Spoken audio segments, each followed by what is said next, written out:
آپ کے قبول اسلام کا ایک واقعہ قاضی سلیمان منصور پوری نے لکھا ہے۔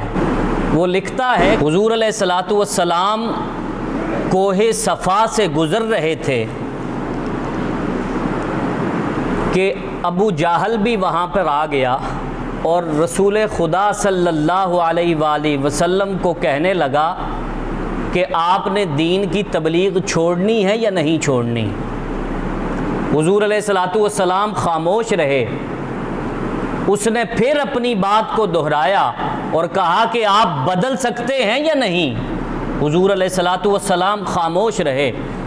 دوسری مرتبہ کہا، تیسری مرتبہ کہا، حضور علیہ الصلاۃ والسلام نے کوئی جواب نہ دیا۔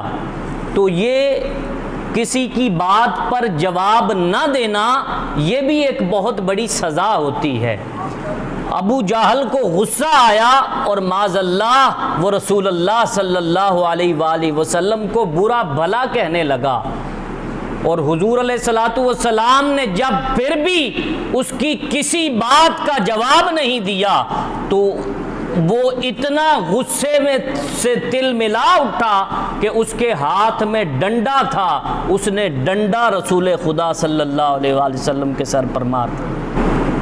حضور علیہ الصلاۃ والسلام نے پھر بھی کوئی بات نہ کی، سر پر ہاتھ رکھا اور گھر کی طرف چل دیے۔ یہ سارا واقعہ عبداللہ بن جدان کی لونڈی دیکھ رہی تھی۔ لونڈی حضرت حمزہ کے پاس پہنچی اور آپ شکار کھیل رہے تھے۔ لونڈی کہنے لگی، حمزہ تم بڑے جری اور بہادر بنے پھرتے ہو، بڑے شکار کھیلتے پھرتے ہو، کیا محمد صلی اللہ علیہ وآلہ وسلم کو ابو جہل اس لیے مارتا ہے کہ ان کے سر پہ والد نہیں ہے؟ آپ کیسے چچا ہو کہ آپ اپنے بھتیجے کی کوئی خبر نہیں رکھتے؟ حضرت حمزہ نے جب یہ بات سنی، شکار وہیں پر پھینکا، شکار کو وہیں پھینک کر آپ نے ڈنڈا اتارا درخت سے اور کہا، کہاں ہے ابو جہل؟ مجھے اس کی خبر دو۔ کہا وہ صحن کعبہ میں موجود ہے۔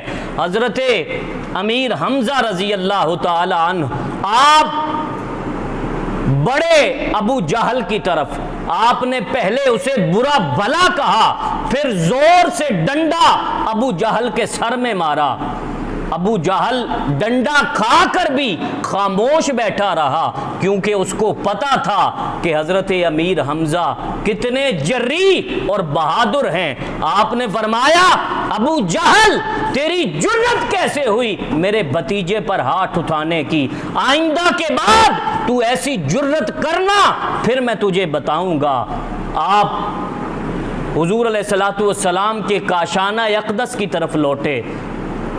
حضرت سیدہ خدیجۃ الکبریٰ نبی آخر الزماں کے سر کی پٹی کر رہی تھیں۔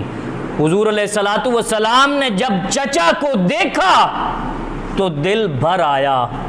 آپ نے اپنے چچا کے کاندھے پر سر رکھا، رونے لگے۔ حضرت امیر حمزہ بھی روئے، حضرت خدیجۃ الکبریٰ بھی روئیں۔ آپ نے فرمایا، بھتیجے فکر نہ کر، میں بڑا سخت بدلہ لے کر آیا ہوں، آئندہ کے بعد جرت نہیں کرے گا، میں ڈنڈے سے سر پھوڑ آیا ہوں اس کا۔ حضور علیہ الصلاۃ والسلام نے اپنا سر اٹھایا، اپنے آنسو پونجے اور چچا سے مخاطب ہو کر کہنے لگے، چچا میں ایسے تو راضی نہیں ہوتا۔ کہا، بھتیجے تو کیسے راضی ہوتا ہے؟ کہا، میرے دین کا کلمہ پڑھ لیجئے، میں راضی ہو جاؤں گا۔